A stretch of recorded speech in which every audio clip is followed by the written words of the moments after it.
नाज़रीन अस्सलाम वालेकुम। मेरा नाम है जवेरिया अदील और आप देख रहे हैं तख्ती ऑनलाइन। नाज़रीन, आज हम बात करेंगे एक ऐसी ईजाद के बारे में जिसने बहुत से लोगों की ज़िंदगी बदल कर रख दी है। हम बात करने वाले हैं बायोनिक आर्म की। ये मस्तनूई बाजू है जो न सिर्फ असल बाजू की तरह काम करता है बल्कि ये चीज़ों को छूकर महसूस भी कर सकता है। इस मसनूई आर्म को ईजाद करने वाले प्रोफेसर का नाम मैक्स ऑर्टिज कैटलन है, जिनका ताल्लुक यूक्रेन से है और ये बायोनिक्स में प्रोफेसर हैं। आइए जानने की कोशिश करते हैं कि किस तरह बायोनिक आर्म को एक मरीज में इम्प्लांट किया जाता है।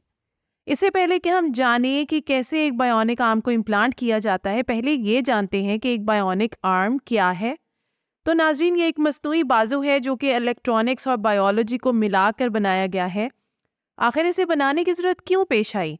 तो इसकी वजह यह है कि इससे पहले भी मसनूई बाजू मौजूद थे जो पेशेंट्स को लगाए भी जाते थे, लेकिन वो फंक्शनल नहीं थे। जो चंद एक फंक्शनल थे वो भी बहुत महदूद हद तक फंक्शनल थे और इन बाजुओं के आगे हाथ नहीं बल्कि एक क्लॉ या हुक लगी होती थी जो बस खुल सकती थी और बंद हो सकती थी। लेकिन जो ये मसनूई बाजू बनाए गए हैं, इनकी मदद से आप तकरीबन वो सारे काम कर सकते हैं जो आप अपने हाथ से करना चाहते हैं, क्योंकि इसमें एक एक उंगली को अपनी मर्जी से हरकत दी जा सकती है और कंट्रोल किया जा सकता है। अब बात करते हैं आखिर इस बाजू को इम्प्लांट कैसे किया जाता है। तो इस प्रोसेस को ऑस्टियो इंटीग्रेशन कहा जाता है। नाज़रीन, ऑस्टियो इंटीग्रेशन का मेडिकल की फील्ड में बहुत अहम किरदार है और इसकी मदद से सबसे पहले मसनूई दांतों को इम्प्लांट किया जाता था, लेकिन अब इसका इस्तेमाल प्रोस्थेटिक्स में भी हो रहा है। प्रोस्थेटिक्स बायोलॉजी की एक शाख है जिसमें जिस्म के कटे हुए हिस्सों, खसूसन बाजू और टांगों की जगह मसनूई बाजू और टांगें लगाई जाती हैं। आप सोच रहे होंगे कि आखिर ऑस्टियो इंटीग्रेशन है क्या? नाजरीन, सन 1950 में साइंसदानों ने दरियाफ्त किया कि अगर हम टाइटेनियम को बाजू या टांग की हड्डी में इम्प्लांट कर दें तो कुछ अरसे के बाद हड्डियों के सेल्स टाइटेनियम के ऊपर ग्रो करने लगते हैं और नतीजतन टाइटेनियम का वो हिस्सा जो हड्डी के अंदर मौजूद होता है इतनी मजबूत पकड़ बना लेता है कि इस हड्डी का ही हिस्सा महसूस होता है जिसमें इसे इम्प्लांट किया गया था।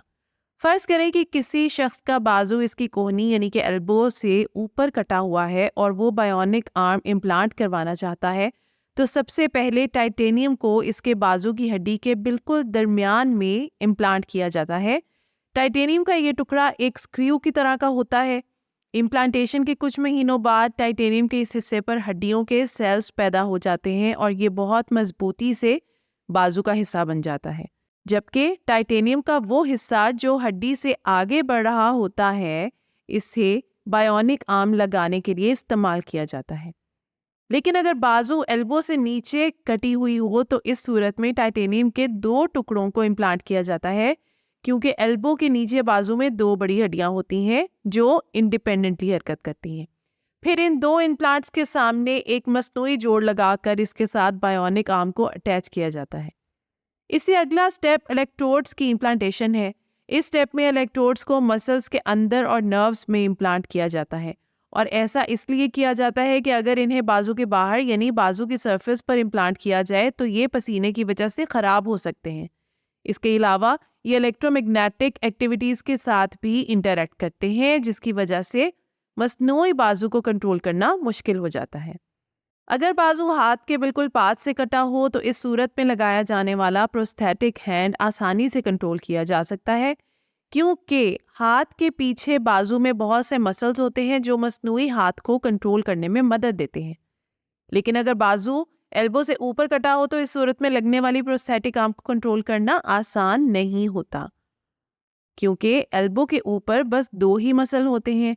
तो इसके लिए साइंसदानों को बाजू में मौजूद बायोलॉजिकल वायरिंग यानी नर्व्स के साथ छेड़छाड़ करना पड़ी और उन्होंने बाजू में से दो ऐसी नर्व्स ली जो हाथ तक जाती थीं और उसे कोहनी के ऊपर मौजूद दो बाइसेप्स के साथ जोड़ दिया, ताकि जब मुतासरा इंसान अपने हाथ को बंद करने का सोचे तो ये मसल कॉन्ट्रैक्ट हो और प्रोस्थेटिक आर्म भी इसी तरह रिस्पॉन्स दे।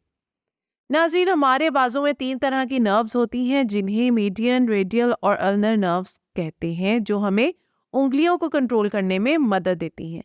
दरअसल नर्व्स एक्सोन्स के बंडल्स हैं दोस्तों, जैसे कि ऊपर बयान हो चुका कि बाइसेप्स में 2 मसल्स होते हैं और इनके साथ 2 ऐसी नर्व्स को जोड़कर प्रोस्थेटिक आर्म की 2 उंगलियों को कंट्रोल किया जा सकता है जो हाथ तक जाती थी। बाकी उंगलियों के लिए साइंसदान टांग में से मसल्स लेते हैं और इनकी मदद से प्रोस्थेटिक आर्म की बाकी उंगलियों को कंट्रोल किया जा सकता है। इसके बाद मेटल इलेक्ट्रोड्स को मसल में इम्प्लांट किया जाता है और इसे बाजू के अंदर मौजूद टाइटेनियम इम्प्लांट के कनेक्टर के साथ तार की मदद से जोड़ दिया जाता है। ये तार एक ऐसे मटेरियल के साथ कवर होती है जो बायोकम्पैटिबल होता है। नाज़रीन, लिम्स को कंट्रोल करने के लिए जो सिग्नल हमारे दिमाग से नर्व्स के ज़रिए आते हैं, मसल में लगा हुआ इलेक्ट्रोड इन्हें अच्छी तरह एम्पलीफाई करके आगे प्रोस्थेटिक आर्म को भेजता है और वो सारा पार्ट जिसे इम्प्लांट किया जाता है, यानी कि टाइटेनियम और इलेक्ट्रोड, इनमें बैटरी नहीं होती बल्कि पावर दरअसल प्रोस्थेटिक आर्म में मौजूद बैटरी से हासिल की जाती है। अगले स्टेप में बायोनिक आर्म में मौजूद AI CPU को ट्रेन किया जाता है ताकि वो समझ सके कि दिमाग से आने वाले सिग्नल्स का क्या मतलब है। हम अपनी लिम्स को दिमाग से आने वाले इलेक्ट्रिक सिग्नल्स और पल्सेस के ज़रिए कंट्रोल करते हैं। ये सिग्नल दिमाग से सफ़र करते हुए प्रोस्थेटिक आर्म के CPU तक पहुंचते हैं जो इन्हें समझने की कोशिश करता है कि इन सिग्नल्स का मतलब क्या है।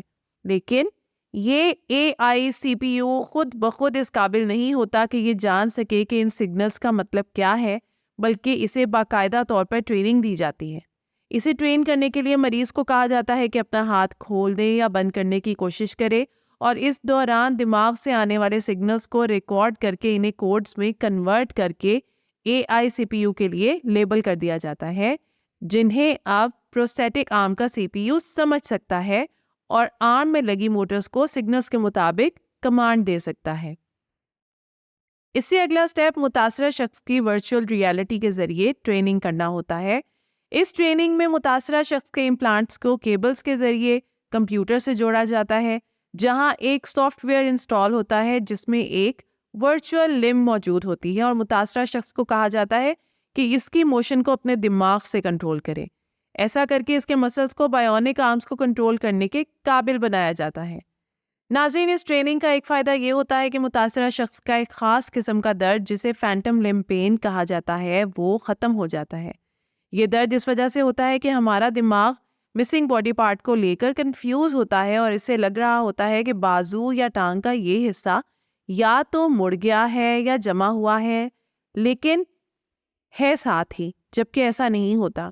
ट्रेनिंग के दौरान ये दर्द ख़त्म हो जाता है क्योंकि ट्रेनिंग के दौरान वर्चुअल लिम्ब को कंट्रोल करने के लिए दिमाग के इन्हीं सिग्नल्स को इस्तेमाल किया जाता है जिनकी वजह से पेन होती है।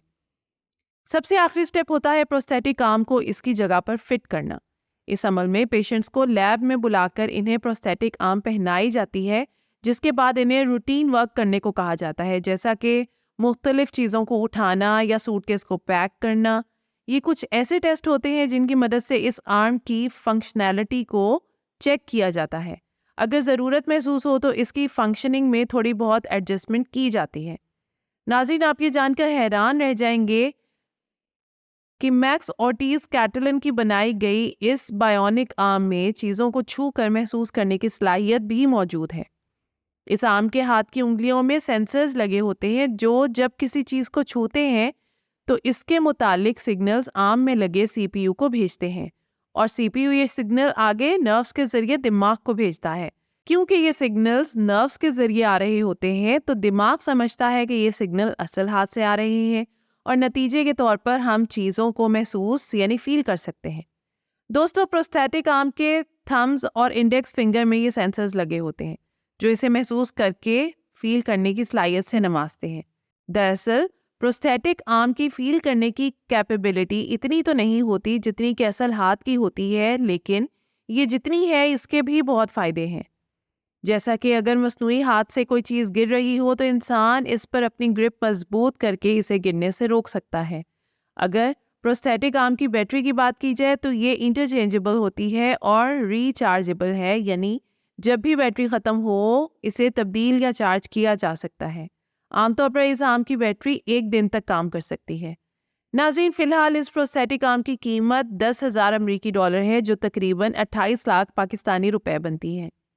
लेकिन इस हवाले से डॉक्टर मैक्स ऑर्टिज कैटलिन का कहना है कि more it's available the less the cost will be, यानी कि जब ये प्रोस्थेटिक आर्म्स बड़े पैमाने पर बनाए जाने लगे तो इनकी कीमत खुद ब खुद कम हो जाएगी।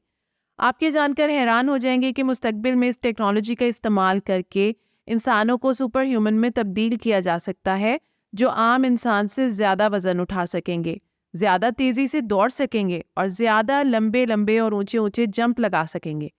आप इस बारे में क्या राय रखते हैं, हमें कमेंट सेक्शन में लाजमी आगाह करें।